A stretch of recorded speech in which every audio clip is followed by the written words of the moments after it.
ان کو کہنا چاہیے تھا نا جی تسی اللہ دے بندیو کیڑے کام لگ گئے ہو, تسی کوئی تفسیر بیان کرو کسی آیت دی. آپ نے کیا شروع کر دیا ہے؟ اور بیان کہاں کر رہے ہیں؟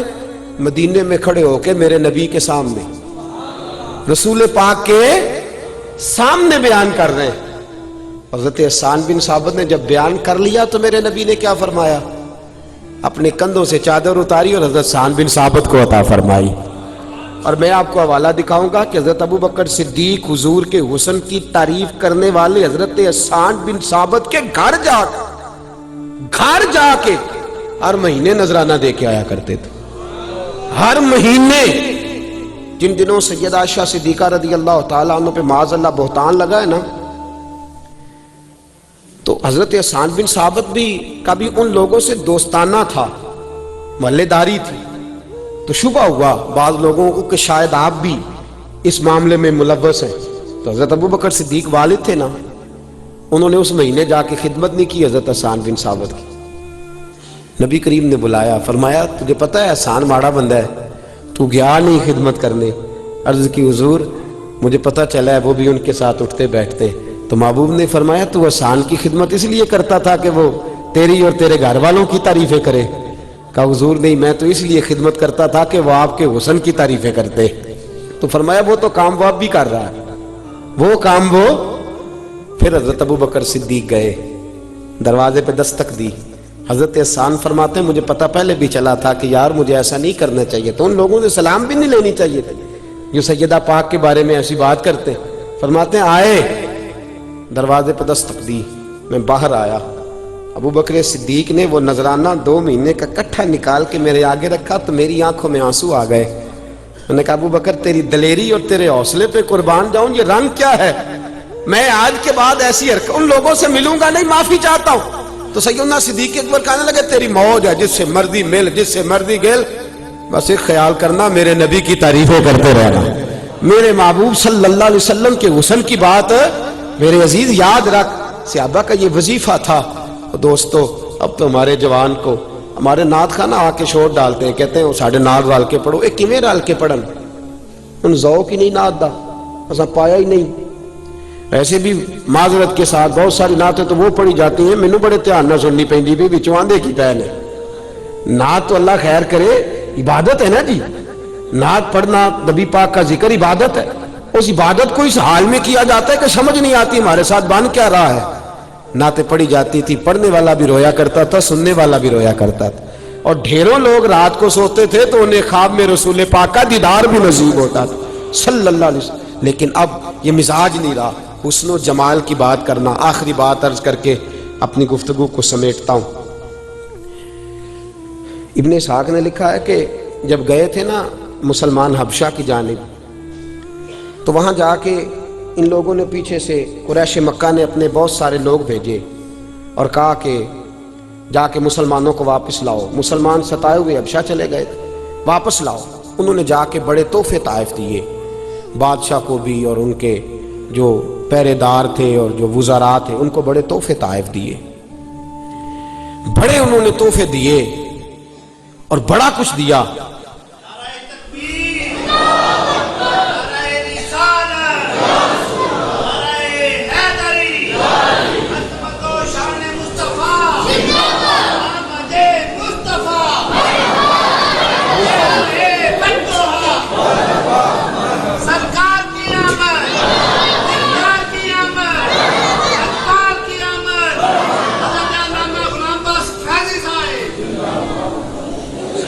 اپنی بات کو اختتام کی طرف لے کے جا رہا ہوں. فرماتے ہیں کہ جب بہت ساری انہوں نے جا کے وہاں باتیں کر لی نا, اور بس بیٹھ جائیے میری بات سنیے, وقت کی نزاکت کو سمجھیے. فرماتے ہیں کہ انہوں نے بڑے طائف دیے, جو طریقہ ہوتا ہے رشوتیں بھی دی, بڑا کچھ کیا, اور ان لوگوں نے اپنے حق میں بادشاہ کو قائل کیا. اور بات کرنے والی ہوتی ہے نا, جیسے آج لوگ سیرت لکھتے ہیں تو سیرت لکھتے ہیں معاذ اللہ تعالیٰ ثم معاذ اللہ 40 سال پتہ ہی نہیں تھا, اور وہ تو ہم جیسے تھے, وہ تو اچانک وہی آ گئی, پھر سنبھالی نہیں جاتی تھی, پھر کامتے ہوئے گھر آئے. تو پڑھنے والے نوجوانوں پہ اس کا کیا اثر پڑے گا؟ توجہ ادھر دیکھیے میری طرف. بات جو ہوتی ہے نا اس کے 2 پہلو ہوتے ہیں, 2 پہلو ہوتے ہیں. کوئی کس رنگ میں بیان کرتا ہے, کوئی کسی رنگ میں بیان کرتا ہے. اس انداز میں بھی سیرت ہوتی. تو انہوں نے جا کے جو نبی پاک کا خاکہ پیش کیا نا ابشا کے بادشاہ کے سامنے، وہ یہ پیش کیا کہ دیکھو جی 2 بھائی تھے اور اچھے بھلے وہ بتوں کی طرف لگے ہوئے تو انہوں نے ایک کو توڑ دیا ہے. باپ بیٹا تھے، ایک ہی مندر میں کٹھے جاتے تھے، انہیں ایک کو علیحدہ کر دیا، لڑائی شروع کرا دی ہے، فلانا کام کرا دیا. اب بادشاہ اور وہاں جو بیٹھے لوگ تھے ان کی عقل ان باتوں کو قبول کرنے لگی کہ بات تو ٹھیک ہے، نئی بات کرنے کی کیا ضرورت ہے، معاذ اللہ جیسے آج بہت ساری جگہوں پہ بات سننے کو ملتی ہے. خیر، اب بادشاہ بڑا سمجھدار تھا، اس نے کہا ایسے تو نہیں، میں ان کا موقف بھی سنوں گا. حضرت جعفر طیار کو بلایا، حضرت جعفر طیار کو بلایا، سر پہ امامہ، سفید سوٹ، ہاتھ میں چھڑی، اور وہاں جب بات ہو رہی تھی لوگ حضرت جعفر طیار سے کہنے لگے اب کیا بنے گا، اب کیا بنے گا. وہ تو بادشاہ تک پہنچ گئے. فرمایا کچھ بھی نہیں بنے گا. کہا وہاں کیا کہیں گے؟ فرمایا میں کوئی دائیں بائیں کی بات نہیں کروں گا، جو میرے محبوب نے حق سچ بیان کیا ہے میں وہ جا کے بیان کر دوں گا، کوئی دوسری بات نہیں ہو. اب وہاں پہنچے، ایک وہ لوگ تھے جنہوں نے یہ انداز اختیار فرمایا، اور ایک حضرت جعفر طیار ہیں جنہوں نے اپنے ٹھہرے لب و لہجے میں اور پورے وقار، سنجیدگی، دبدبے اور تنتنے سے گفتگو چھیڑی اور میرے نبی کی نعت بیان کرنی شروع کی. کہنے لگے بادشاہ یہ تو کہتے ہیں نا اس نے غلاموں کو باغی کر دیا ہے، ہم نے پیسے بھی دیے ہیں پھر بھی ہماری بات نہیں مانتے. یہ غلاموں کو جوتے کی نوک پہ رکھا کرتے تھے اور میرا کریم تو غلاموں کو ساتھ بٹھا کے کھانا کھلاتا ہے. فرمایا یہ رشتے توڑنے کا درس دیتے تھے. میرے نبی نے تو بڑے کو بڑے بھائی کو باپ کہہ دیا ہے، چھوٹے کو بیٹا کہہ دیا ہے.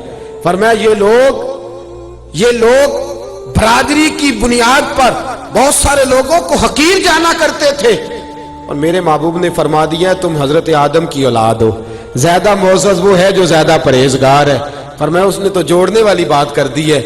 صحابہ کہتے ہیں نبی پاک کا ذکر کرتے کرتے جیسے ہی حضرت جعفر کی آنکھوں میں آنسو آئے، ہم نے بادشاہ کی آنکھوں میں بھی آنسو دیکھ لیے.